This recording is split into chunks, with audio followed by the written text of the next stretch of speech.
And we are live. Hello, everyone. I hope you are well. And today we will talk about how can the light triad principles influence leadership. So Lee, welcome to the Eudaimonia live show today. It's incredible to be connecting with you finally on an episode because Thank we've you so been much. planning it for quite some time. And actually, in fact, for quite a few years, we've been talking about the things that interest us, right? Yep. So it's really, really nice to have you here with us today. Thank you so much, Christina. It's great to be here. So while people are still joining, I was saying to Lee, I'm going to do the root thing, which is introduce a little bit about Eudaimonia first so that we can have more people know who Lee is while they're joining the show. So I am Christina Garidi, founder of Eudaimonia Coaching, and I have founded Eudaimonia Coaching on a mission to democratize human flourishing. I coach ambitious professionals to decode their purpose and find career alignment and fulfillment. In 2018, I introduced the eudaimonic success model globally as a TEDx speaker. And I am writing my book, and I'm struggling with it, if you want the truth, on how to access the eudaimonic state of mind. And I am the creatress of Eudaimonia Land, which is the Disneyland for the spirit. Eudaimonia, for those of you who do not know what it means, is the ancient Greek paradigm for well-being, literally forgotten for over 2 millennia and only mentioned in philosophy courses nowadays. So this needs to change, and I do believe Lee is on board with that, and here we are. On this Eudaimonia live show, I showcase amazing people who sprinkle Eudaimonia into our lives.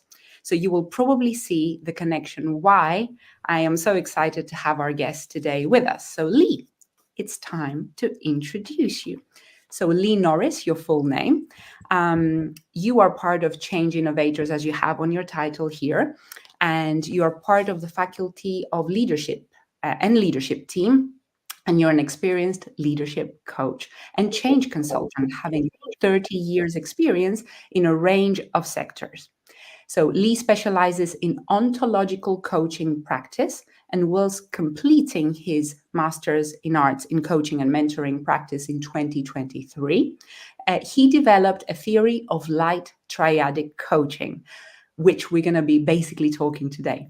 He's also an entrepreneur, having set up 2 coaching practices, and he's a regular blogger and informs his work through research, including published work about humor and playfulness in leadership and coaching psychology for the British Psychological Society. So as you can imagine, he's with us today to explain a little bit about, well, we're going to scratch the surface, hopefully, and we can go deeper in different areas, but how can the light triad theory and principle influence leadership, but also coaching? So let's find out today. So do not hesitate to ask questions if you're with us today. And, if we don't pick it up because we're in the middle of answering a question or something, then we will pick it up later. So you can always remind us and one of us will pick it up. So let's set the scene. Lee, dark triad and light triad. What does each one of the terms mean? And how does each impact leadership and inevitably the culture of organizations? Get us started. Okay, let's get into it then. So it's the research into this area is really recent. So the term dark triad, the dark triad of personality, was really termed in 2002 by research by Poorhouse and Williams. Okay, so they did some research. I think they was experimenting on their students, I think, to understand whether or not there were these traits in people. So the dark triad is of personality is behavior which is preclinical psychopathy or psychopaths, so people who lack empathy. Preclinical narcissism, people that are self-centered, okay, and Machiavellian behavior, which is people who are manipulative for their own means. Yeah, all pretty nasty stuff. That's the dark triad, yes? That's the dark triad. Yeah, and then in 2013, Poorhouse, along with 2 people called Buckles and Jones, added a 4th one, which was the everyday sadist. People who just like making other people's lives hell. Yeah, that's came in, but we're sticking really with the 3. And then quite a bit of research has taken place over the years, and we'll talk a little bit about that in a minute. But the other side, it's not the opposite of the dark triad. It's the light triad of personality, a theory of that was developed by Kaufman and a few other people in 2022, where they looked at the different aspects of light and dark triad. And the light triad is faith in humanity, which is basically believing that people are good, innately good. And if you link that to some of the work that's been done by Richardson, another neuroscientist, there is scientific proof, evidence that people are born innately good. Whether that people will find that challenging or not, I don't know, but there's a lot of evidence towards that. And anyway, I'll come back to that. The second element of that, so faith in humanity, people are good. Humanism, which is that people deserve to be treated with dignity and respect on their own terms, not on my terms, but on their terms, to understand it from their perspective. And Kantianism is a huge subject, and we know something about Kant's birthday, don't we? Yes, thank you for mentioning it. Fun fact, guys, we didn't know this. Lee and I would plan this episode a long time ago, but as I was dumb scrolling today, I realized that it was Immanuel Kant's 300th birthday today, 22nd of April, 1724. So we give him a little happy birthday wherever he may be right now. And we are actually literally talking about one of the fundamental little legs of the light triad, right? The fundamental element of it is based on Immanuel Kant's humanism. And Kantianism is a massive subject, but the way that we're looking at it through the lens of the light triad is that people deserve to be treated as a means unto themselves as opposed to a means unto an end. So you can see how they're different. So one is a set, they were described as traits, but by some people, I don't believe that the dark triad are traits. I think they're behaviors, and we can talk a bit about that as well. But faith in humanity is more a way of being. It's a way of looking at the world, looking at other people. And the theory of like triadic coaching was developed around those three principles. I became really interested in this subject because of some work that was published by Grover and Furnham in 2022. They did some research into the impact of dark triadic leaders on coaches.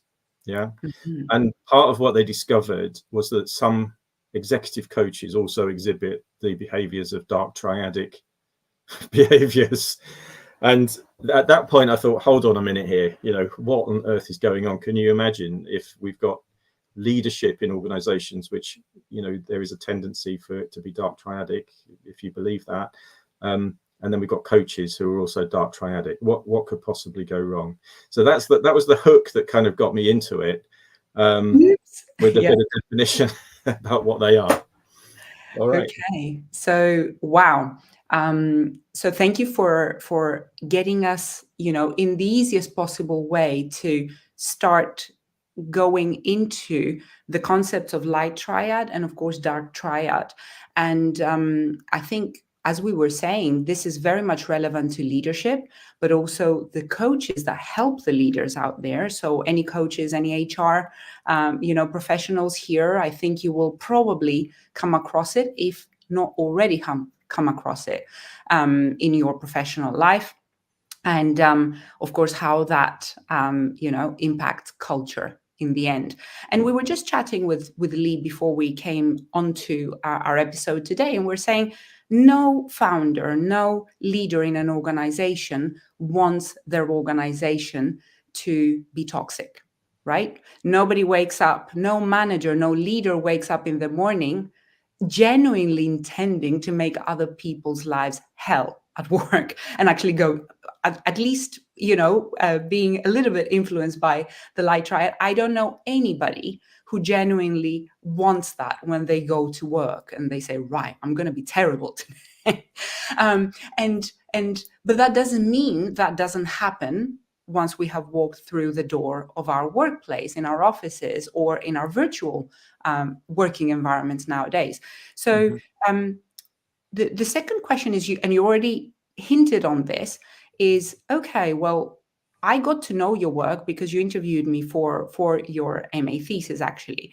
And we started exploring that bias. We might have a light bias, and I'm already now realizing that I have a little bit of the light bias.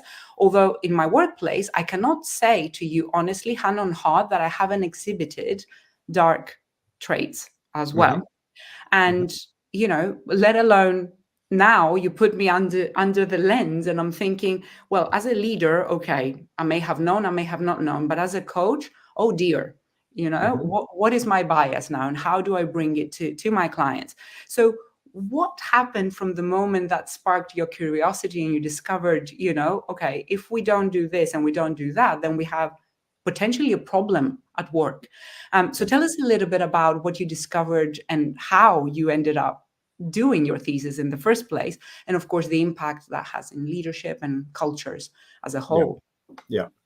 So I suppose I would start by saying that I was concerned by the emphasis on dark triad. It's kind of easier to get there because lots of people talk about organizations in that way, toxic cultures, this sort of thing.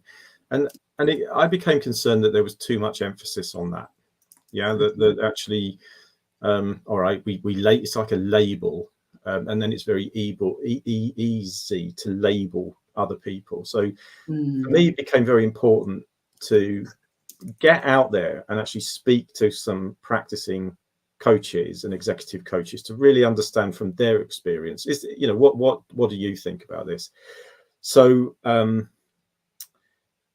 followed a theory called grounded theory. So that's, you get out and from the ground up, you actually start to develop some ideas about what's going on, because there's not a lot of research out there into this space in relation to leadership and coaching. And I interviewed 12 coaches, some, you know, like yourself and others who, you know, have huge amounts of experience in executive coaching, very senior people across a wide range of industries. Not everybody was, you know, including people that had coached in Asia and, you know, other places around the world, Australia, Canada, so forth. And what was really interesting is that overwhelmingly people kind of agreed with you, is that people, even if they're in these very senior positions, that they're not, you know, even if they have a really bad reputation, you know, because some coaches kind of get a bit anxious by the fact that they're kind of going into a, you know, a situation, they would be coaching somebody who's got a reputation for being something, whatever it is. And I think that's where Grover and Furnham's work started. You know, what's the effect of that? But who comes into the room is often a kind of very charming, very kind of ordinary individual. Yeah. And yet somehow when they walk out of the door, they do these strange things. They're manipulative, they're banging on the table, you know, they're shouting at people, all this sort of stuff. And it kind of, you know, and through my own experience of some of this, I was thinking, what on earth is going on? You know, who has got the right to shout at me? Who has got the right to put me down for an idea? You know, and this sort of stuff potentially, at least, goes on in organizations all the time, right? So I thought, well, it's possible. It's through the research, I think I learned that it's behavior. It's learned behavior. Okay, to be able to sustain the way that we run organizations currently. You know, that's not to say that people are psychopathic, narcissistic, and Machiavellian all the time, but often we would hear about people who are lacking empathy. They're having to make really difficult decisions, you know, and so forth. But there is a different way. There is a different way. And as I was developing the theory, it became very important for me to recognize from an ethical standpoint, because ethics has a huge, you know, role to play in coaching, is that I'm not trying to convert people to the light triad. It's not like Star Wars, you know, where I'm going in and sort of like sabers out, you know, it's not that sort of thing. Can you imagine a coach? Well, exactly. Yeah. Okay. Luke, stuff it. But it's about a way of being as a coach to step into the light triad and say, okay, do I believe that people are intrinsically good? So even if people are doing bad things, does that intrinsically make them into a bad person, or you know, or does that? And we're talking about coaching in leadership, right? We're not, you know, that's kind of what we're talking about in this space. Do I fundamentally believe that people are deserving of dignity and respect on their own terms? And do I believe that, you know, people should be a means unto themselves? Because arguably it's the upside down. You know, we pay people, don't we, in these big organizations to kind of do as they're told, potentially, at least, you know, that they become a means unto an end for the organization. They become a means unto an end for the leadership team. And through some of the work that I've been doing, particularly with Change Innovators, the organization that I work for now, is to work out how to turn that on its head and use the ideas around, because fundamentally, if you look at those three things, it's about loving of another human being, you know, and being genuinely compassionate towards other people. And people feel that can become a little bit motherhood and apple pie then. And I can tell you that compassionate leadership is actually about choice. And it's brutal. It's brutal. Because when you act in really genuine, heartfelt interest of another person, and you give them every opportunity, they have a choice at every moment to step into a different place. If they don't take that opportunity, they have to accept their own accountability and responsibility for what they do. It's not about me judging. It's about, you know, observing, noticing, being in a way of being which is treating people with dignity and respect in order for them to find who they truly are. And that took me into a whole load of places, which maybe links into some of the other questions around, you know, what do you do with people when they are really struggling to face up to their true self? And if you go back to where you started, you know, that sometimes, you know, often younger people, when they come into organizations, they get scooped up by other people, don't they? You know, they wrap their arms around them, they mentor them. And if people are being mentored by leaders and managers who've never really shown empathy, and, you know, they say, this is what we do, we hold people to account, all this other stuff, then that's the first time they can feel a real acceptance in that organization life. And then they continue with that. And then we end up in positions where we're talking about having difficult conversations, performance managing people, which I subsequently found to be quite ridiculous in terms of, you know, what we're actually doing in that space. So we can explore that a little bit. So there's a lot altogether. I think we can come back for that. Yeah. So there we go. Yeah.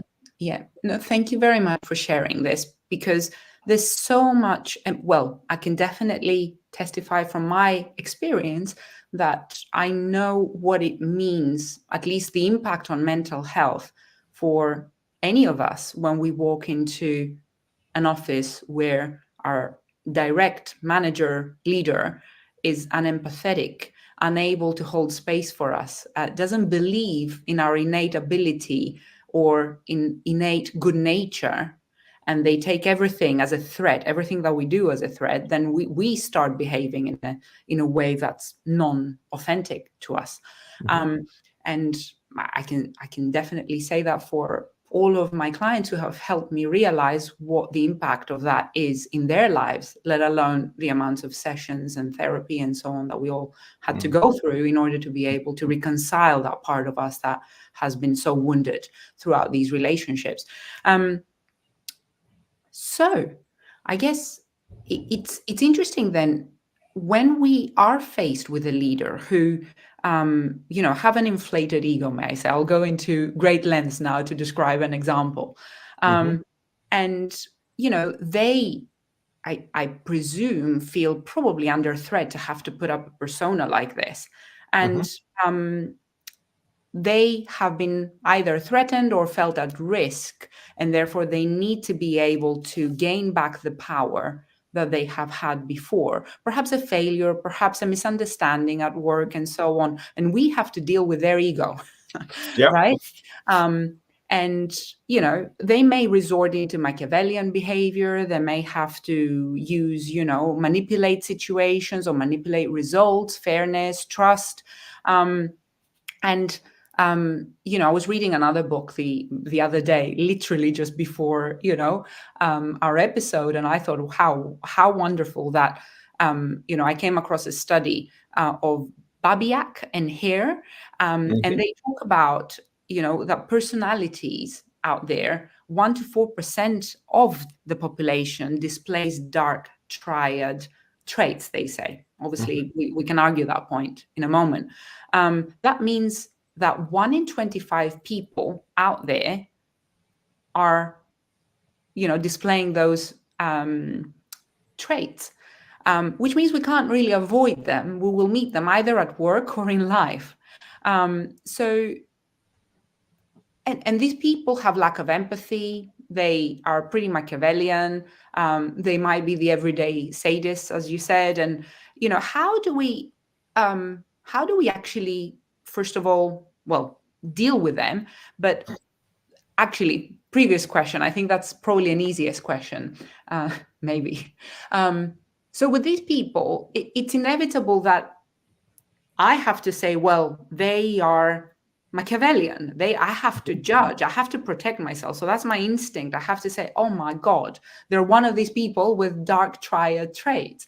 But somewhere in your thesis, you mentioned specifically, well, you had that question, are these people born this way? Is it intrinsic to them that they have these traits? They're born with it, or have they adopted that behavior? And you made a distinction earlier. So can you explain how, I guess, at least research and academia looks at it at this point in time? Because it's quite important for coaches, everyday coaches, as well as people at work, to know, to be able to make that transition, that mental shift between I'm getting attacked right now and this person is using me and abusing me, to actually... Yeah.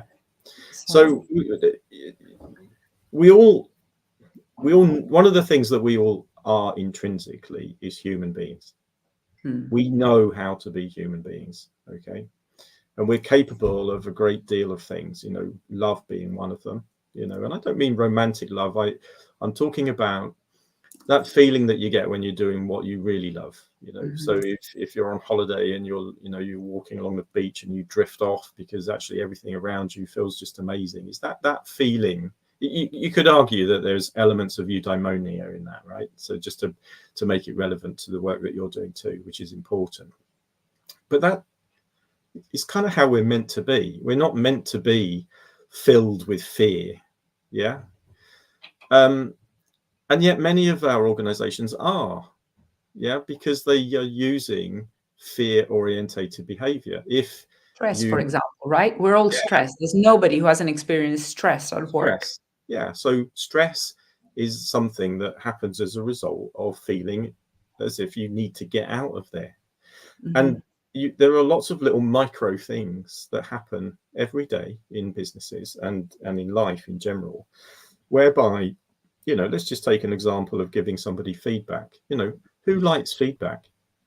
And what, as a manager in an organization, if you decide that somebody's misbehaving or not doing as they're told, you often feel it's your right to go in and actually then start berating people and giving them feedback. Where is that? Who made up that rule? Yeah.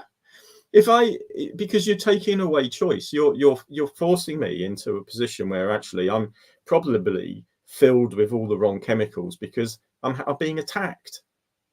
Yeah, I'm not, you know, and there's a lot of it's so much research into that. I mean, we're a human being. If somebody comes in and starts being critical, we get defensive.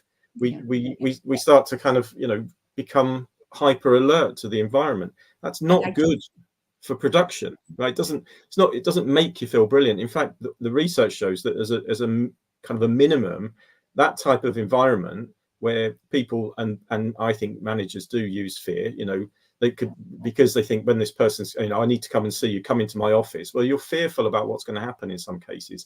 If you're using that approach, you're actually diminishing the individual to such an extent that you're probably pushing their productivity at least 30 to 40% down.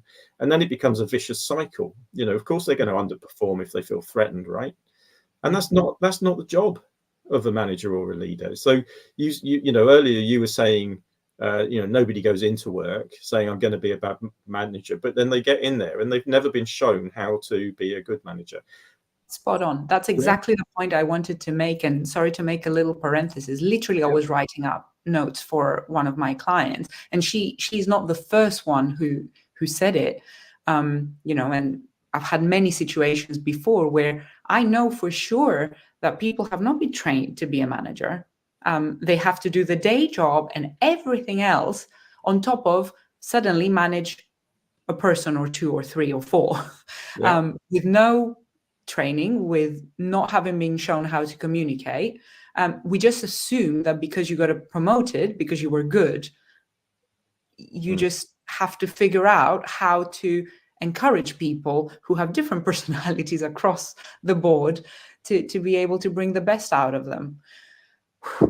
Yeah. How are we supposed to do that? I don't know. I don't even know the answer. Well, I think it comes back to having enough time to understand your intention truly. So if it's true, I'm saying if it's true, that most managers, leaders, whatever, wake up going into work thinking I want to get the best out of my organization today, then they have to think about their own behavior and be very intentional about what's behind that. There is, in my books, there's nothing worse than a person in a senior position who is completely lacking self-awareness and inadvertently causing a lot of stress and aggravation because it's backed up by status and power, which again is a kind of another social construct. And then we get people thinking that they have the right to behave in a particular way towards other people. That's not written down anywhere. You know, it's happened almost by accident. So one of the things that, you know, it kind of is part and parcel of the research. But if you are starting to think about coaching or leadership, even as a light triadic behavior, you're never going to get to a situation where you are judging people harshly, shouting and berating people. You know, it just wouldn't be part of the kind of ontology of being a leader. But yet it happens. So often we've got people that are saying one thing and doing likely inadvertently something completely different. So I think there's a responsibility, if you like, and I found this through coaching, it is to kind of show people how to be different. Leadership coaching is, you know, let's show them. You can't tell people to do one thing and then go off and do something completely different. It just doesn't work. I love how you presented it. So in essence, the answer is that people are not having those traits by being born with them. Absolutely in actual fact, there's two elements to get to the light triad, should we want to, which is not the exact opposite of one another. The dark triad and the light triad, they're not opposite. But what they are is if we infuse responsibility and self-awareness into the mix, then we can easier be intentional and be expressing the light triad traits towards other human beings. Whereas if we don't have the time to be intentional, to be responsible as a leader, but also self-aware, and it takes the inner work, as I say in my own language with eudaimonia coaching clients, then inevitably we will display dark triad behaviors, right? So it's interesting. So it's not even the scale of ethical, perhaps may I say, if I'm brave enough here, it's not right or wrong, because it's not about judgment. It's the automatic. If I'm not responsible, or if I have not developed enough responsibility as a human being to be integral and intentional with what I want, then naturally I will end up being on the dark triad. And we talked about, before we came here onto the episode today, it's about the shadow work that we're not doing, right? We haven't reconciled these parts of ourselves, and therefore we are unaware we're displaying those behaviors out in the world. Wow. So that's hugely important in the work that leaders, as well as the coaches who are in leadership coaching, have to do and the bias that we have. So in essence, they're not just bad people out there or, you know, nasty people out there. The difference between the two is the people who have done their work to be able to be intentional about the behaviors they show, not just let them run automatically. Wow. So that, I think, changes the narrative massively in how anyone can be more of a light triad trade displaying leader, but also how we can acknowledge, all of us, that we may at any one point have a blind spot that may come across as a dark triad towards others. Wow. I think that's huge. And I think that that's brilliantly explained here. And it definitely wasn't as, you know, explicit in the thesis when I was reading it, hence my question. Beautiful. So in your research, you explore how a coach, because it's quite a delicate place, right? And most of my clients, I can say this for sure, because we have had these discussions and I only have a mini sample of the whole world, but I think by the end of 10 years, it's pretty representative now, I can say.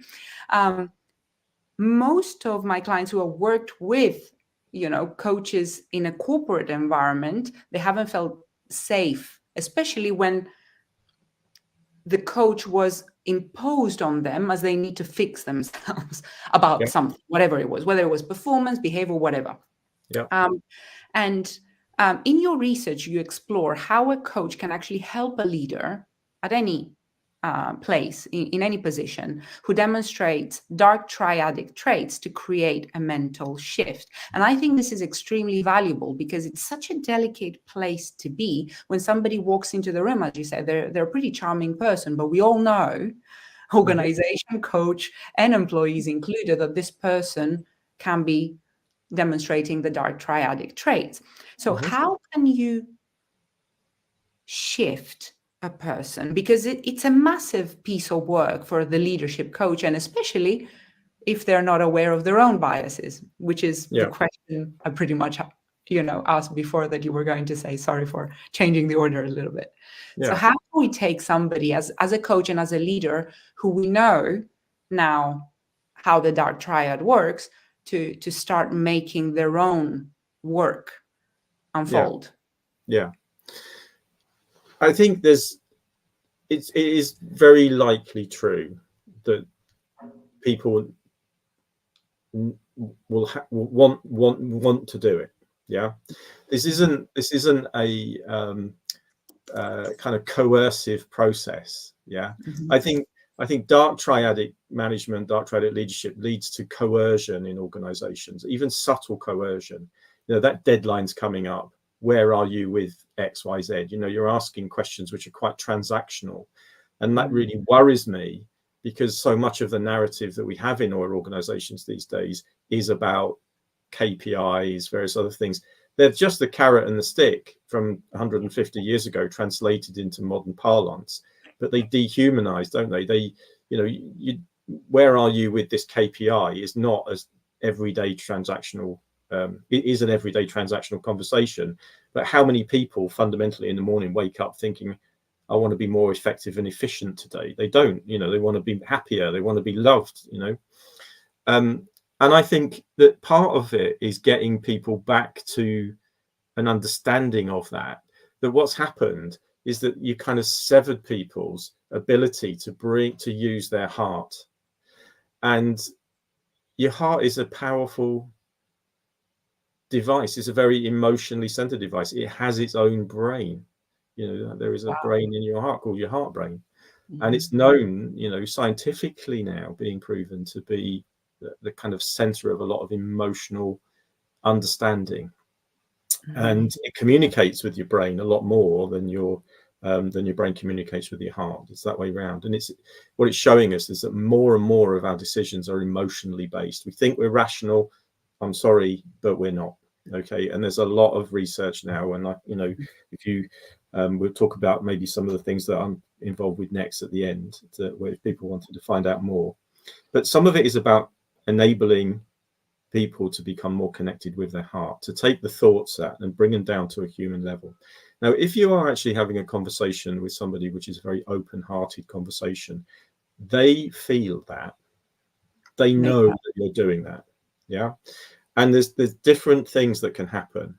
People they can be frightened by it because they've never felt that before, or their own heart can activate and recognize that you're having a conversation which is a deeply human conversation. And that when you put yourself into that kind of mode, many different things become possible. Okay. So the way that it's depicted in the research is that people are almost standing at the door of a threshold to their own personality, their own ego. And as a coach, you're kind of shining a light, so it casts a shadow behind them, right? And the first thing that you're trying to do is to get people to have enough confidence to turn back round and actually look at that shadow that is cast.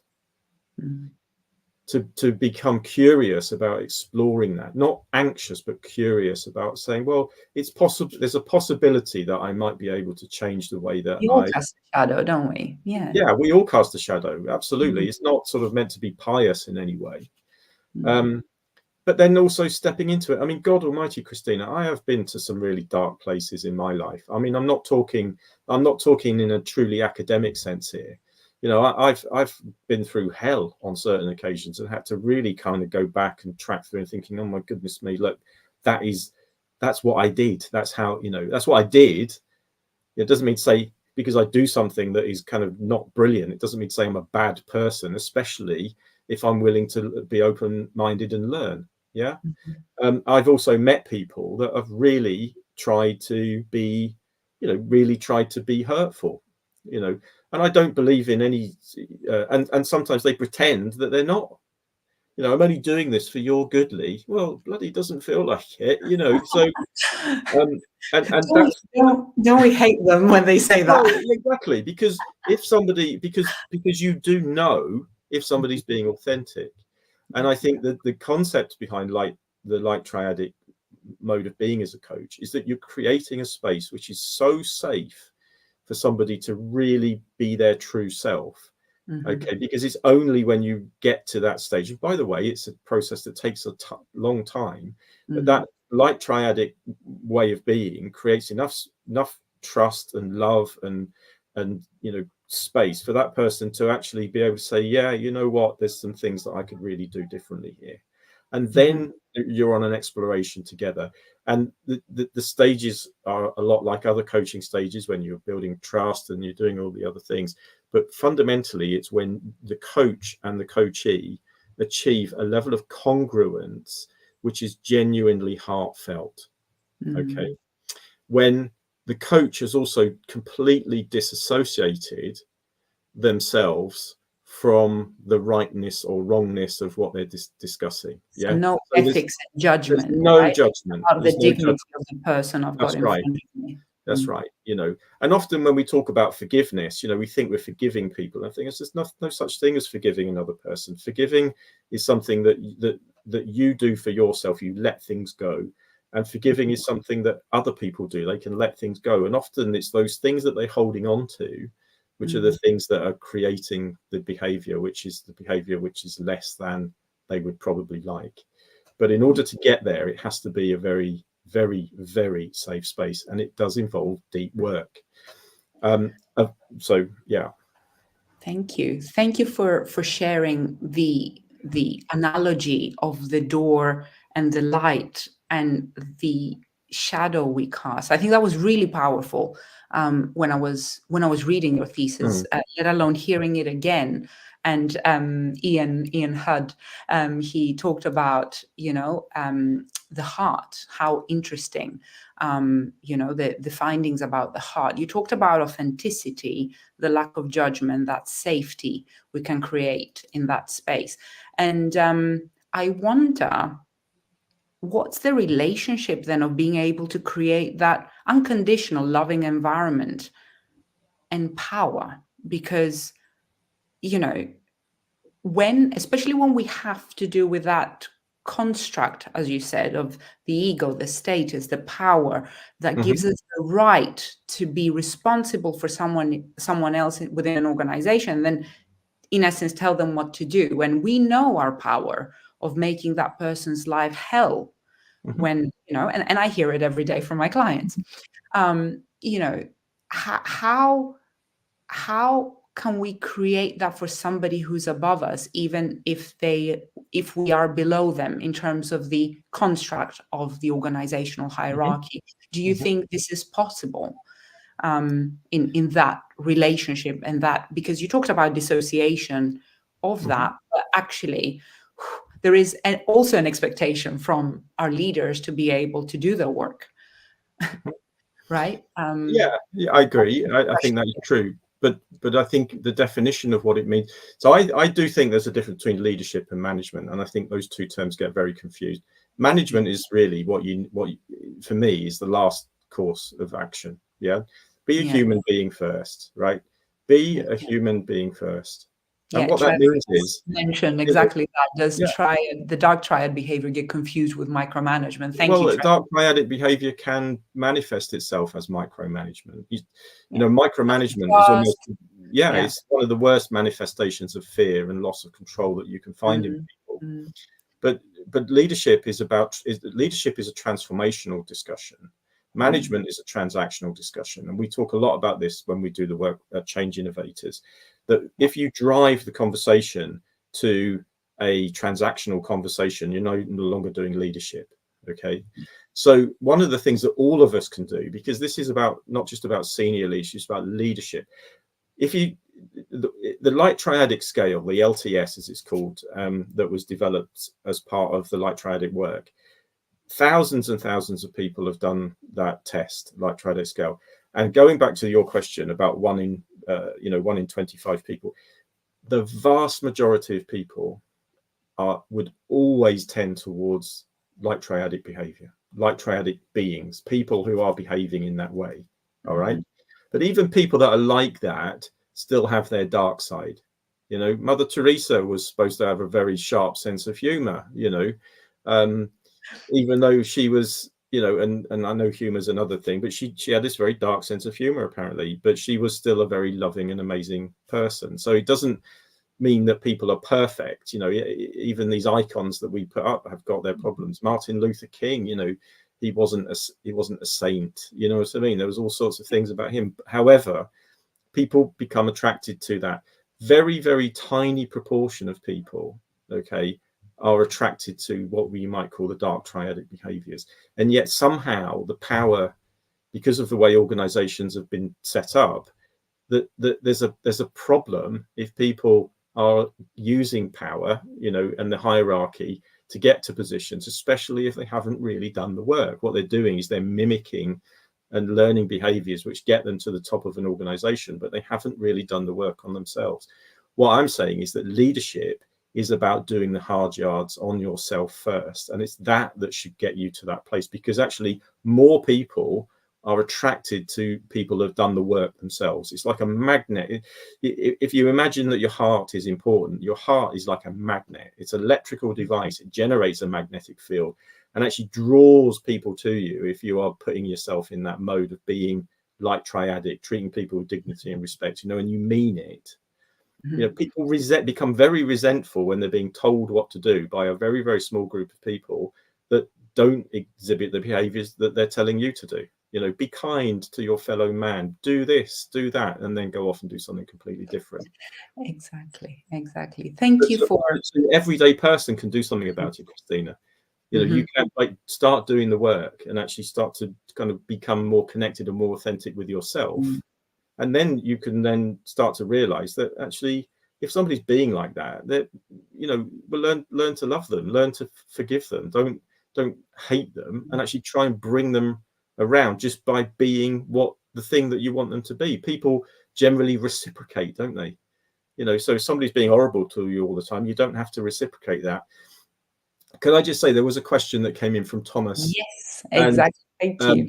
Talking about the energy. Yeah.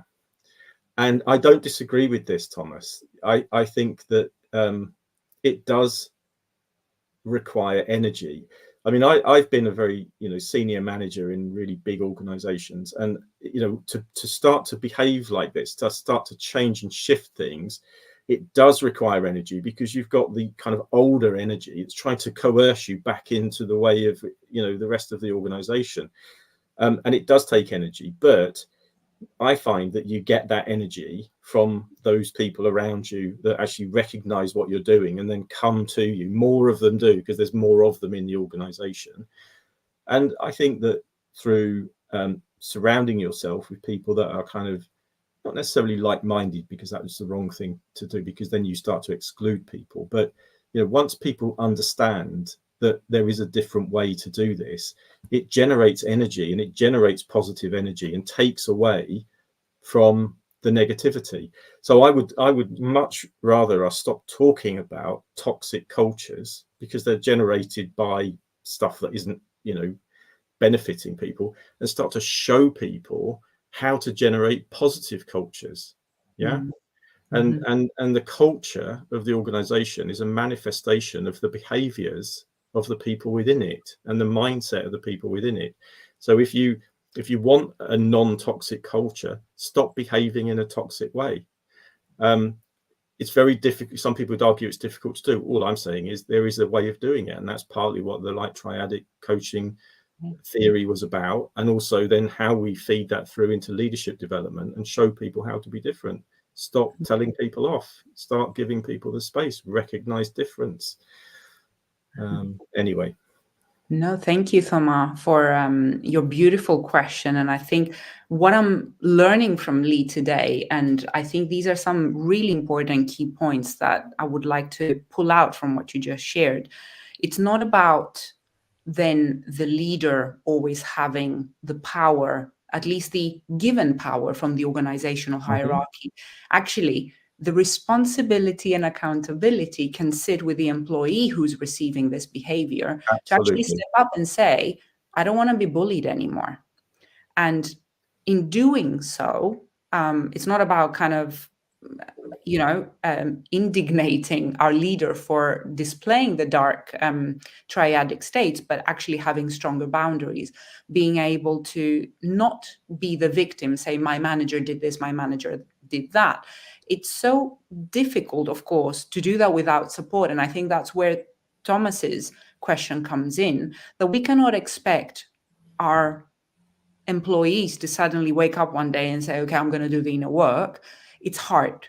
But on your point, Lee, it is so important to, instead of focusing on what makes a culture toxic, is about having those little flames going up, trying again and again, getting all the support we need in order to be able to perhaps make the change from bottom up. Because we will naturally, what you're saying is eventually, if we have a consistent effort, we will be able to change our leaders or replace our leaders if the culture becomes so positive that they cannot tolerate it. Because we have assertive people, below them. They have assertive people below them that won't just take it. They will have to go because their influence will not be necessarily supported. So we have the power, is what I'm hearing. And it's not the power of the hierarchy, it's the power of the inner work, the responsibility that we can all take to say, I'm not going to be treated like this. And it's not about... And I think it's the other thing that, before people kind of start thinking that it's all about kind of motherhood and apple pie, is not. I went back to that earlier. Creating cultures like this is where you are holding yourself to account, where you are owning your own stuff and expecting other people to do that. Generates a more adult culture, where people then stop telling you what to do and start asking permission. Would it be okay to have a conversation with you about something? Because I've noticed something. It doesn't mean say I'm right. Whereas often managers, regardless of whether they're right or wrong, because they haven't thought about it, go wading in, because and that's bad for business. What's good for business is when you've got people who are really enjoying, they feel safe, they understand the direction of travel that you want them to go in. These days, we're all kind of more and more knowledge workers. We're needing to use our brain, and yet management practice is shutting that down by stressing everybody out to the hilt, and then living in this world where it's all stress. Mhm. And then they wonder why, you know, because the narrative is effectiveness and efficiency. It's all based on Tayloristic principles. 150 years ago, when people were part of the machine and working in mills and so forth, maybe it worked, but not now. You know, we've shifted so far away from that type of, you know, the need to be in that way on a day-to-day basis. We now need to use our brains. We need to be more creative. And if organizations want that, then they've got to really start thinking differently about the way that the leadership in those organizations operates. Anyway, yeah. And leadership definitely starts from every one of us in a different way, because it's not management. It doesn't have to follow the hierarchical organogram, right? And I'm just looking at my notes, and, you know, we had a topic where we wanted to talk about how, you know, stopping to think about, okay, we pin the responsibility up to our leaders on top, and if they don't change, I'm not going to change, which is the conditional way of seeing and operating within a culture. Once we recognize our responsibility, then something shifts, is what I'm hearing from you.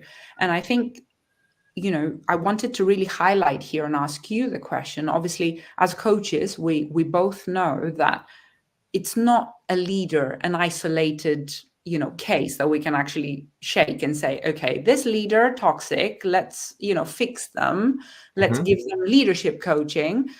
Make sure it's a light triad coach, so that I'm obviously, you know, going into extreme here, just okay. Problem solved, right? Yeah. An organization, this is not what we're recommending here or we're suggesting here. No.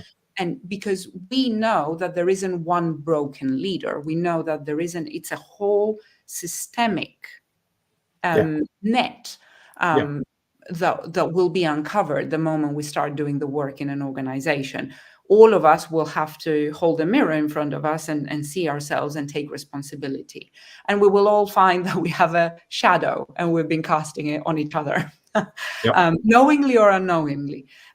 So as we know that all of what we talk about, culture, leadership, management, you name it, is all systemic and relational, what is the coaches and the leaders' role, I guess, within a complex environment like this? How can they make sense of this? Where do they start, and how can they be supported on the journey? Because this is not a one day, one coaching session. No. It's a long journey. How have you heard perhaps from your participants in your research, and also from your work with Change Innovators? What type of work are you doing around that to shift cultures and leadership styles from dark triadic to compassionate, as you mentioned before? Yeah, and this is, and I thank you for this question, because it's such an important question. Okay, and if you go back to some of the earlier parts of the conversation where you know, people are just pressured for time. You know, lots of this is about time. Why haven't I intentionally thought through this? Because I feel under pressure to do something else. Somebody's breathing down my neck because I've got, you know, KPIs to meet, you know, and very senior people make promises to shareholders and stakeholders, and then what they're trying to do is pass that responsibility on through the organization, aren't they, to get people to kind of prove the fact that they are doing their job properly. Now, what we know, right, so for us, there is a really important point that the work that we're doing, that I'm talking about here, it sounds like triadic, could sound a bit spiritual, but in reality, it's based in science. Okay, it's based in science. The idea that somebody is born intrinsically good is scientifically provable. Okay, and and yet somewhere down the line, lots of people would get to the point where they'd say, no, I don't think they're good. It's not an innate trait. It's not an inherent trait. You know, it's a set of behaviors. You know, most people don't want to be like that. That's absolutely right, but they get trapped. And the other thing that's really important to us is that we now know more. And in the last 20 to 30 years, with the development of neuroscience in particular, we now know that we can change, you know, that we tacitly plasticize things, you know, we do that, but we have this ability to change. When I was younger, the view was, well, your brain stops developing at 21. You know, when you got to 65, you had to retire, you know, that was done. You know, all of that talent that was lost in organizations because people thought that that was how it was. Whereas now we know that your brain and your body overall is continuously learning and replasticizing all the way through life. But that takes time. So you can't. So I think coaching is really important, but the bigger message is that where organisations want to do quick fixes and sheep dip type of scenarios, they just don't work, because it has to be sustained effort. In the same way that you can't become a coach, not really, after a 3-day course and sort of go off and do that. The coach, becoming a coach is a becoming. You know, it's hard work to get yourself into the stage when people that become coaches feel that they're ready to say, I am a coach. And I think there is a parallel with genuine leadership, that leadership is stuff about doing the hard yards, you know, true leadership, so that you, by the time you've arrived there, you actually do know who you are in a way that many people maybe haven't, and then use that information wisely and compassionately. So we couple the coaching work with training that takes place over a long period of time, so that it's a kind of intervention that people are in a safe, open learning space, and using coaching alongside that. And the reason that it's important is because we're not just sort of talking about it, and we're not just lecturing, but we're showing what we mean through these conversations, bringing in our own experiences and talking about how it's worked and how it hasn't worked.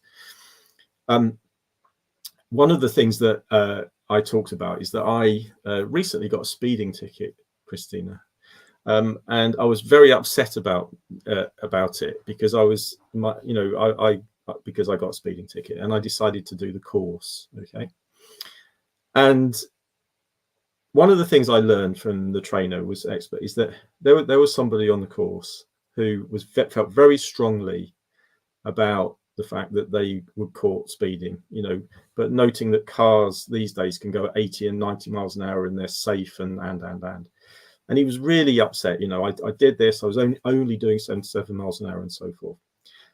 And the trainer, in my case, this would be the leader or the coach, leant in and said, you know what, that's an amazing point that you've made there. And I'm so glad that you brought it up, because as we go through the program, you know, we're going to look at that. Would it be okay if we kind of park that for now and then explore that through the program? Now, the participant felt really heard. Yeah, I've got the point across. Brilliant. And then reciprocating the fact that really took part in the course and learned. And then we learned what happens at 30 miles an hour, 31 miles an hour, which isn't very good when you break, 35 miles an hour, which is even. But then we started looking at what happens at 70 miles an hour, 80 miles an hour, and 90 miles an hour. And very few people come off well in a car accident that happens at 80 miles an hour. Mm-hmm. And that guy turned around at the end and said, you know what, I've learned 2 things today. One is that I don't think it's a good idea to increase the speed limit. And secondly, I think I need to slow down. And really good managers and really good leaders will listen hard to people, even if they have a violently different perspective from them, create that space for them to be heard, and then take them through the process of understanding why maybe things can be different. And that's all I'm really talking about here. You know, it's the same kind of thing, is that just refuse to be dark triadic. Doesn't mean you know you're a saint or an angel. It just means that you're going to behave in a different way and treat people with dignity and respect. Ask permission if you want to give them feedback. You know, there's all sorts of things that you can do in a practical sense that really does make a difference. So that's really what all this was about. That was such a powerful example and story, and thank you for going to vulnerable places to share it with us.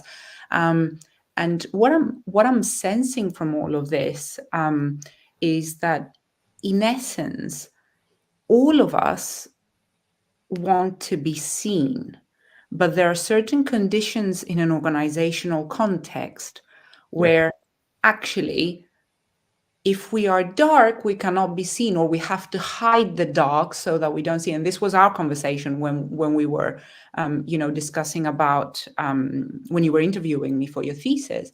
And I really sense that it's so important to create those spaces for recognition. I mean, Maslow's hierarchy of needs, right? Recognition is a very significant need. If anything, 99% of my clients want recognition at work. This is the biggest, issue, shall we say, alongside with other issues. They normally come together, but is that they're not being seen at work. And the higher you are, the more you are seen and the more the spotlight is on you, but not for the right reasons.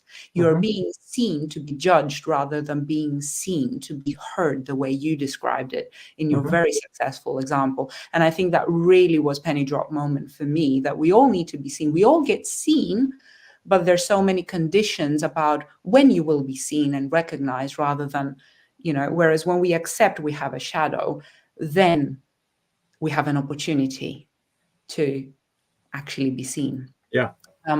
Wow, this was immensely powerful for me. And I know you've mentioned it before when we were preparing for this episode, but actually it really landed.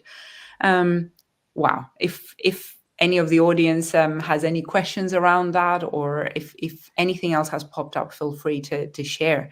And while we're wrapping up, I want us to talk about something that you mentioned towards your epilogue in your thesis, where the curious note was you mentioned the possibility of coaching artificial intelligence beings. And I'm very curious what it means to actually, create an entity that loves itself and accepts of itself when it's not human. I mean, I understand that as a coach, what this means up to an extent, and my journey is one of becoming, right? As a coach, I'm still 10 years coaching. I think I've got a long way to go still, but whoa, what does this actually mean? Because we talk a lot about the ethical aspects of AI, empathetic AI, There's so much terminology that I would probably be the wrong person to try and explain right now. But why do you think this is necessary, and what will we risk if we don't? It's wow. This is the question we're going to close on, right? Yeah. Sorry. So maybe this is a conversation also for another day, and it's why we at Change Innovators have also made it part of our program to kind of explore this as well. So I've been very heavily influenced by. I'm very heartened by what the conversation is that's happening in California at the moment, where a lot of these things are being developed, and I think there is this innate fear that people feel about this concept of this dehumanized super intelligence and so forth. But what we need to realize at the moment is that every single day now, every single moment we're tinkering around or scrolling with our mobile phones, we are training and teaching artificial intelligence all of the time about ourselves. That is, it's ubiquitous. It is everywhere. If you're not saying please and thank you to Alexa and Siri at the moment, then I would urge you to consider saying please and thank you to them in order to guilty. in order to train them and show them, what being a caring, potentially even loving person is. If we, because these, if I really push the boundaries on this discussion, I start to think, well, what is the difference between, why are we using the word artificial? It's intelligence. It's based and geared around an understanding of the way that neurons within the brain work, and it's hyper intelligent. It's getting more and more intelligent. Now we then get hung up talking about the concepts of sentience and self-awareness and all these other things. Talking and listening to the folks that have initially developed these things, they largely think that it's inevitable. A question that I remember asking a very preeminent professor is, do you think it will become sentient? He said, I think it will, but he said, but will it be sane is the question. Will its intelligence be what human beings can recognize as something? What is sanity? Sanity, yeah, behaving in a way that makes sense to us. Now we are the ones feeding artificial intelligence with all this information, and we can take responsibility for the way that we do that. Okay. And this is such a big subject. If people are, interested, I became, very interested in the work of Mo Gaudat, and his book Scary Smart. I would highly recommend people getting that and reading that book if you haven't done. I'm not getting anything from that, but Mo's work is amazing. And Mo has understood that, you know, love and compassion is the way that we need to genuinely train these artificial intelligences of the future, and there's ways of going about that. But in exactly the same way that we've discussed today, is that there's a bumpy road to getting there.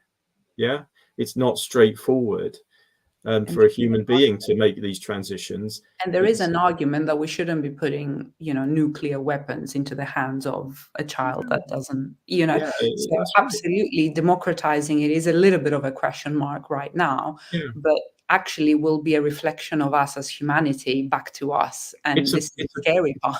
Yeah, it's a huge question. Yeah, I mean, I think, you know, what we should do, Christina, at some point, if we wanted to, is to come back and discuss it. You know, it's going to be where we are now compared to where we are in a year is going to be very, very different. And I would encourage people, if you can, to really look into it. But I got there because you know, artificial intelligence is becoming more ubiquitous in our organizations. It's running more and more things. We're automating more and more things. We just need to think a little bit more about, you know, how we enable that kind of intelligence to understand what it means to be light triadic in nature, and to genuinely, you know, value itself as well as those of us that created it in the first place. Absolutely. And stand on its shoulders, really, rather than be fearful of it, you know. Now, thank you very, very much for an amazing session, says Sam Halpin. She's also asking about your Instagram handle. So when we've got time, we're going to share that as part of the comments on every single live stream across the channels. But I wanted to thank you for sharing with us about the light triad, about the dark triad, answering some really fundamental questions that we all get trapped in situations like that, and actually where the power actually lies to be able to change those cultures, those situations for us and for others around us, and how we're all related and how we want to be seen in the process of becoming leaders and get recognized. I would like to close by, of course, if you've got any more questions, even if you're seeing us, you know, asynchronously later on, do feel free to comment, and we will naturally channel them back to Lee to answer them for you. But I wanted to ask you about a couple of events, actually, for the London-based people, and no, the British based people, Britain-based people, Bristol, Birmingham, and London, mid-May. Tell us a little bit about where you will be speaking and what about that. Yeah, so that's brilliant to let me talk about this. So there are 3 events that we're organising in May with Change Innovators, with 2 internationally renowned authors, Yvonne Thompson, who's written a book all about the accountability culture. So I've drawn on some of that today. And Dr. Carlos Davadovich, who's written a book called 5-Brained Leadership. Now, the 5-brain idea around the triune brain and then your heart and your guts in terms of how we make sense of things is a really, really amazing book. You know, it really underlines how we really don't make any rational decisions. They're very emotional in nature. And Yvonne's book is kind of very geared around compassionate leadership, understanding what true love and compassion means, and bringing about accountability in the way that we've discussed today. And I get the opportunity to talk about ontological coaching and the use of humour and all the other bits and bobs that we integrate with the work that we do. So that's in Bristol on the 14th of May, in Birmingham on the 15th of May, and in London on the 16th of May. 4:30 in the afternoon through till 6, and if you sign up, it's a nominal fee of about 30 quid, but you get copies of the authors' books, you get to meet the authors and myself in person, you get to participate in a really amazing conversation, and there's some drinks and nibbles for us to get involved as well. I'd love to see people, because we will continue these conversations on into those spaces. I will be attending the 16th of May at 4:30 in the Institute of Directors in Pall Mall. in Yeah. London. So if you want to Yeah. turn up and say hi, we can meet Lee in person and the Good. authors as well. So Yeah. I will be providing Lee's contact details plus Instagram handle if he has one shortly after we close this live stream, but also some information about the events, you know, on the comments. So come back and you know, pick them up. And let's, I want to say, let's give a massive round of applause to Lee, but actually we can't do that practically. Thank you so much for accompanying us today, teaching us how the human heart works and how we can take responsibility for the experience and behaviors we are exhibiting and we are receiving in the workplace, at least.